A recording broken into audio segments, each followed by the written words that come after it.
What's up, everybody? Welcome back into Shout, a Buffalo Bills football podcast. We are back at you after another day of Bills minicamp. Day number 2, and Ryan, it looks like we may have a day number 3. The Bills have not canceled tomorrow's practice. Traditionally, Sean McDermott does that. So we'll wait and see. But if there's another practice, that means there'll be another one of these. And it might come at you on Thursday or on Saturday when we're at Wingnuts, 1402 Millersport Highway. Come out live. We'll talk to you about all of our mini camp observations. I'll probably have my fresh 53-man roster projection for us to dive into as well.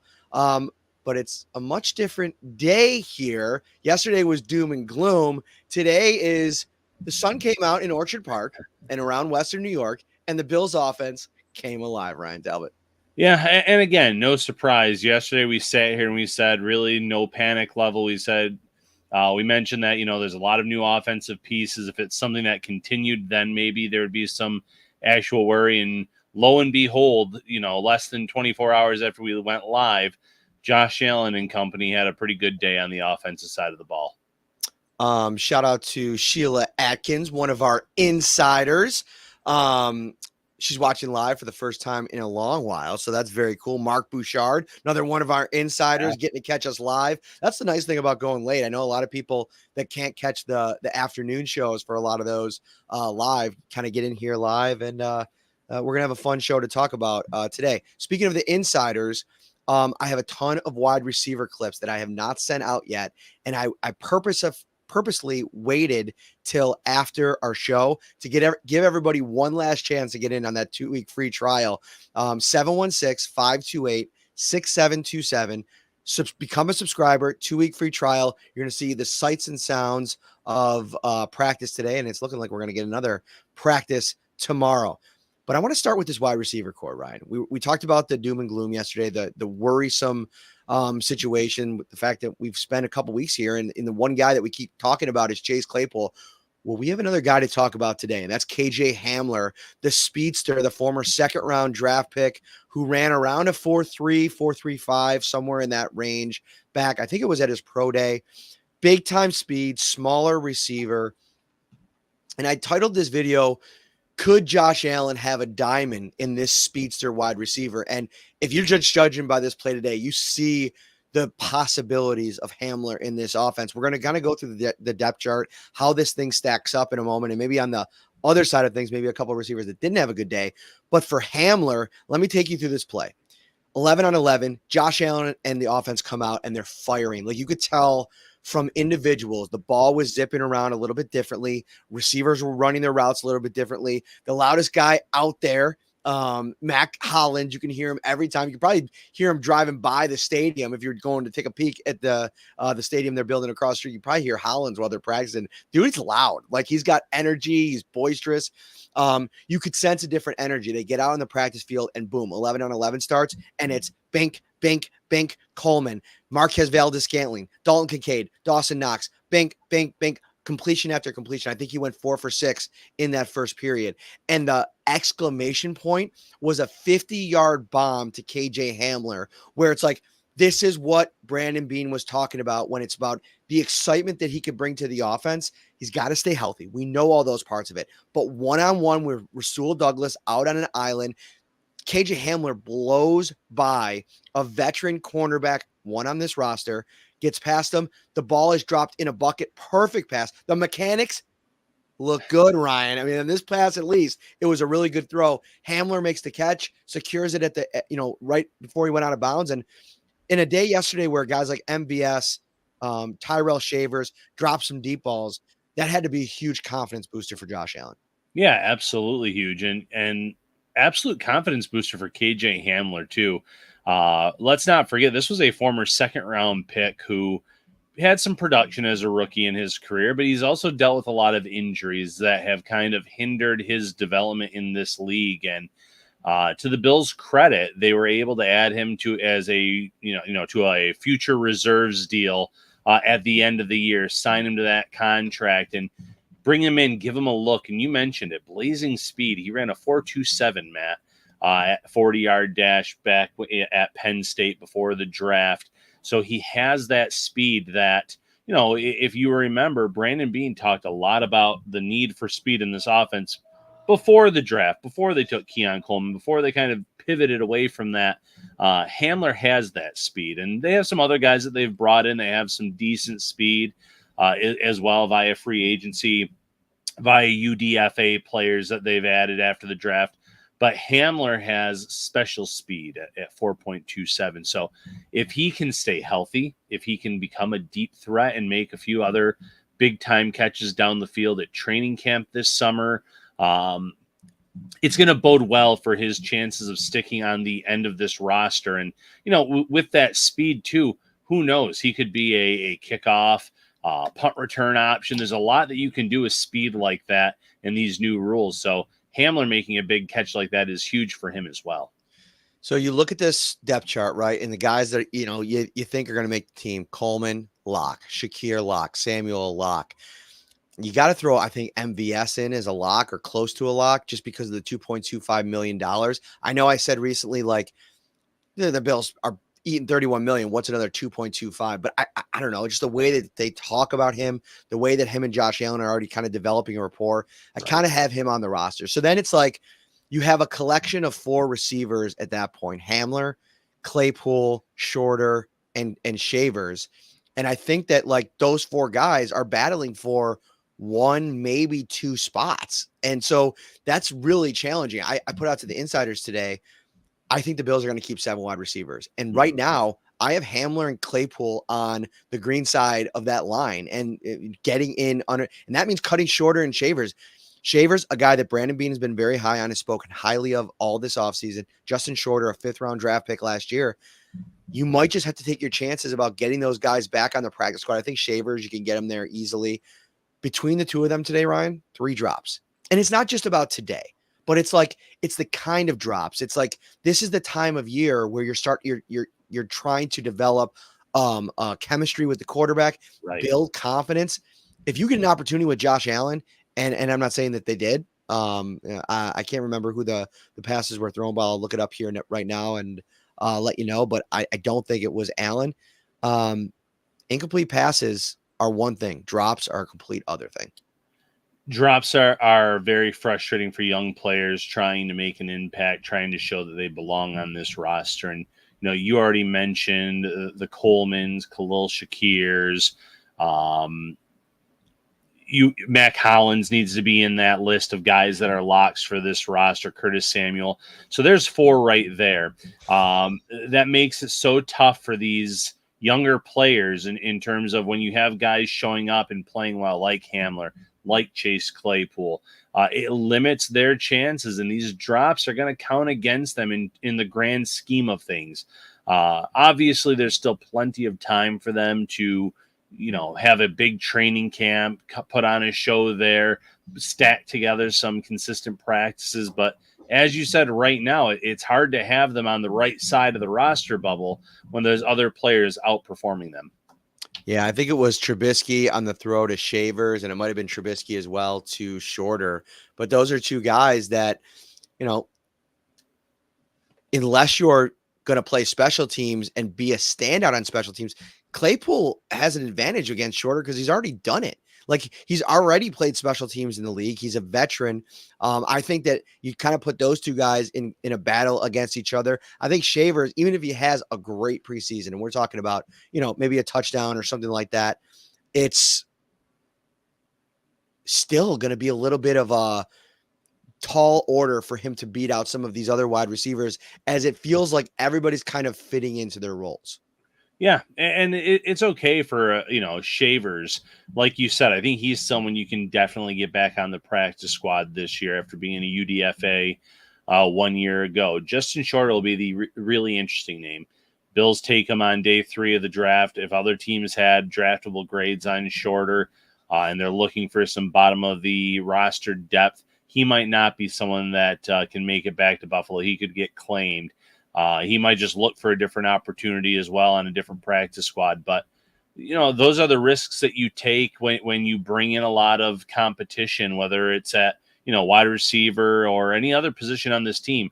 Brandon Beane wants there to be competitions across the board, and he's not going to hold on to somebody especially a day 3 pick, even going into year 2, if they're being outperformed by a significant margin at the end of the day. Josh Reed from Channel 4 put out a video of Matt Milano today tackling a bag, and he looked pretty good to me. I mean, that's more progress here as we kind of move through this process for him. The rest of the injury report remain the same, but you have a quick update on Khalil Shakir before we move on from the receivers. Yeah, tonight his mom was on Twitter and she quote tweeted, I think it was Matt Beauvais, said all is well with her son, and I think she also used the hashtag breathe or something like that. So good news. He didn't participate in practice today, but he did some work off to the side.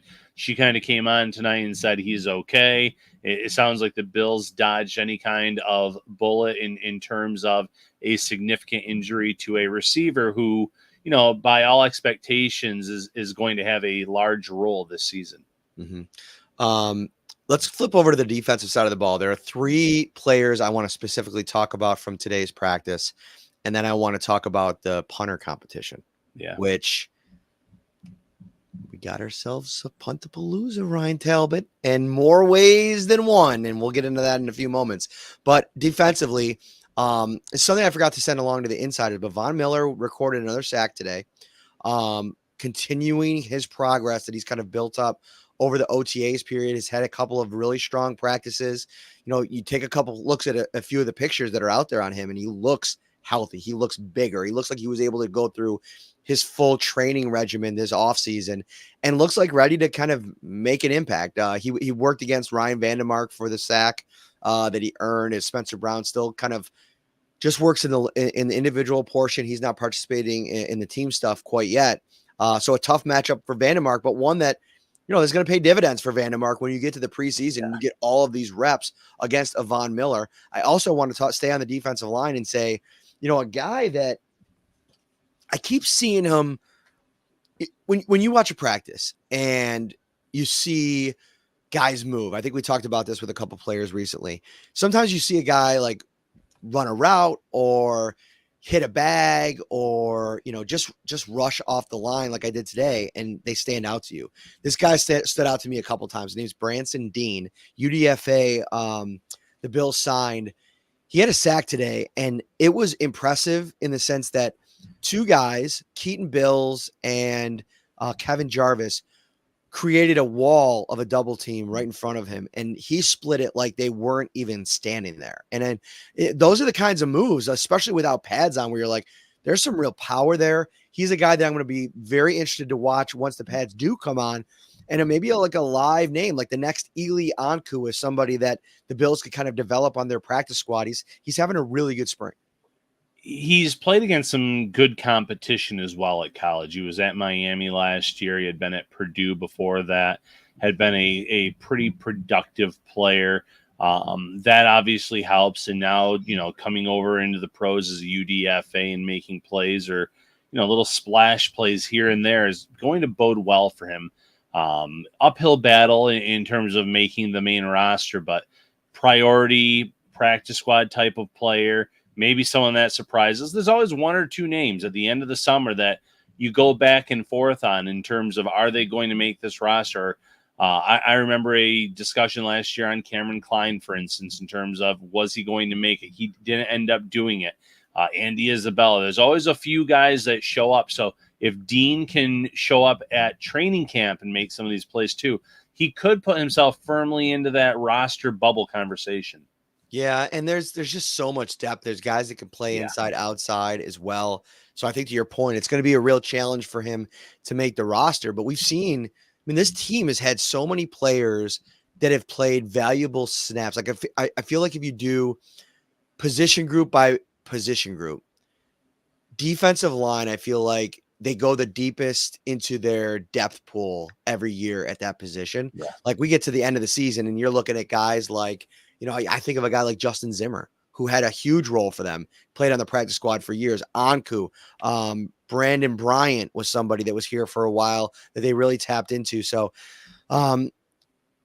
Dean's had a really good time during camp, and I'm excited to see what he does, because I don't know about you, Ryan. I'm not overly thrilled about the depth that they have an interior line. And I know that we talk about the interior being stronger than the edge in terms of depth, but you got Austin Johnson, and then it's like Dwayne Carter, who I think is a really fun developmental player that we'll take a look at over the course of the summer. But then you got a Deshaun Williams. Maybe he ends up popping. I noticed Dwayne Smoot for the first time today. That's important. But when I noticed him, he was getting shut down pretty easily by Deion Dawkins. So across the line, I just think depth on the defensive line is going to be something we talk about all summer. And rightfully so, because that has been something that's held this team back a little bit. The pass rush, the struggling to get to the quarterback. I will say the interior was much better, has been much better the past few years, stopping the run, especially getting some pass rush up the middle from Ed Oliver to Quan Jones. But you're right, it's the depth that you have to kind of keep an eye on. And they did go out and they added some veterans. They drafted some D tackles, obviously, and Carter being one significant one, expected to play a big role there. So there are guys there, but it's going to be, are they going to keep five? Are they going to look for people that have more position versatility across the line? So it does slightly keep the door open for a guy like Dean.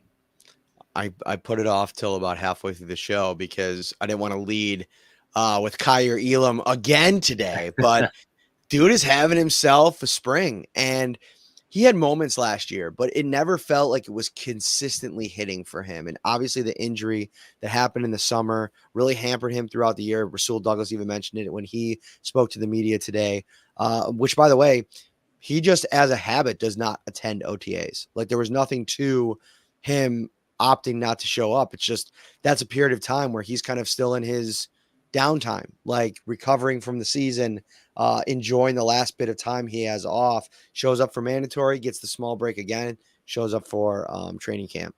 Elum made a play today, and it was against Josh Allen. He was in coverage working against Keon Coleman, I believe was, let me see here. Yep. Coleman, I thought, ran a good route at the start, and then it kind of either got like his feet got chopped up or kind of just lost his way on the route, maybe at the second or third level, wherever he ended up running to.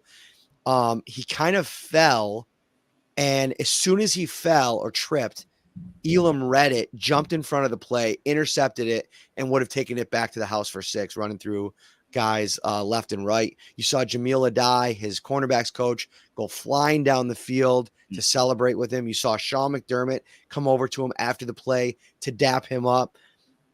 All signs point to the Bills being all in on Kyer Elum, lifting him up, giving him an opportunity, every opportunity to earn significant time. With Christian Benford missing minicamp, more opportunities coming his way, and he continues to make the most of them. And that's huge.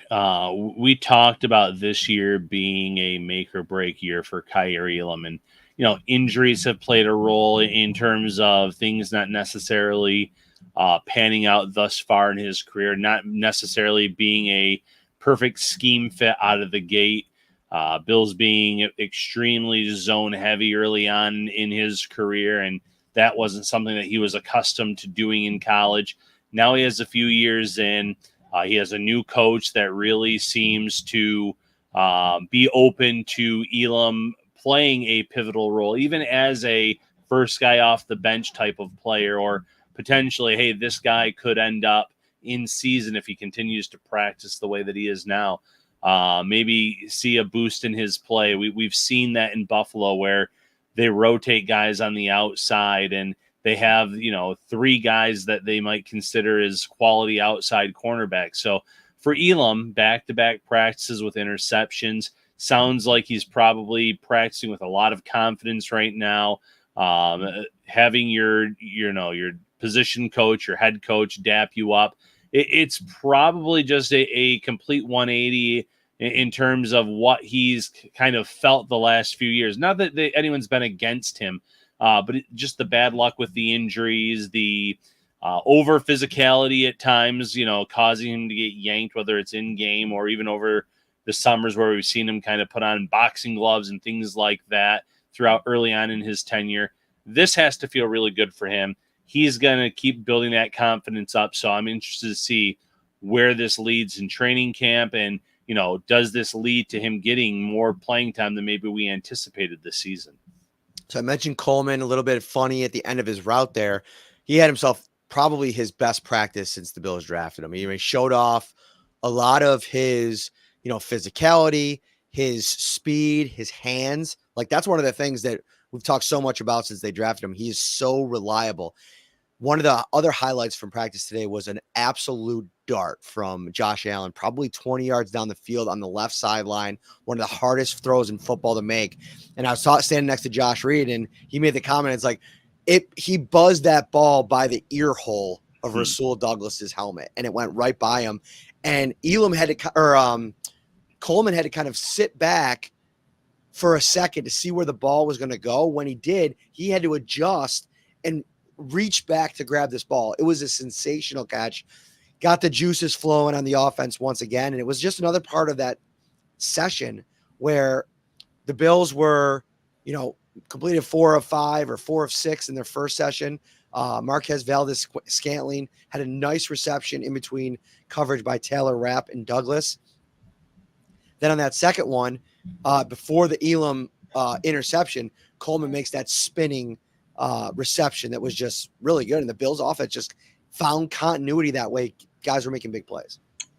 The easiest way to get more opportunities in this offense is to earn Josh Allen's trust. Show that you can make the tough grabs, that you can adjust on the fly to a pass that might be slightly off the mark. We've seen that, from Khalil Shakir in terms of the making the most of his opportunities, showing that if you throw me the ball, I'm going to catch it. And Keon Coleman's going to have a big role in this offense as the team's first pick of this draft, first pick of the second round. So that's great. He's going to have the opportunities regardless, but the more catches he makes like that, the more times that Josh Allen will give him opportunities in crunch time and big moments in the red zone, third down situations, etc. So that's a great moment for him. You've mentioned some of these other guys stepping up. MVS, for instance, the $2.25 million that he has guaranteed, like you said, almost makes him feel like a roster lock. But making plays like this will just only help his case in terms of there not being any conversation whatsoever of should the Bills just eat that cap hit and look for somebody else, or keep someone else that's already on this roster. So it was good to see multiple receivers step up today after a day in which many of them struggled. So we talk about a guy that makes a big catch in Coleman, gaining some confidence. A guy that's confidence got to be shaken is James Cook. 2 more drops today, Ryan. Like it's unbelievable. I was talking about it with a few people, and it's like he makes some sensational catches, some acrobatic catches, and then some of the easiest ones that you're just like, why is this happening? Why is this such a block for him that he's not able to haul in these like really easy passes? And a couple of them today were, I mentioned how bang the offense was outside of Cook, who had a drop in the first 11 on 11 session. And it's like, the longer we get into the summer and the more we continue to talk about this, the more it continues to be a concerning piece of this whole thing. Concerning is the right word, because this was a player who a few years ago as a prospect was the best pass catching running back in the draft class. There was no question about it. It was a big reason why the Bills added him on day 2 of the draft that season. He came in last year, had a great year as a rusher and, as a receiver, but he had those pivotal drops and big moments. A few would-be touchdowns. It just fell right off of his hands, perfectly placed passes.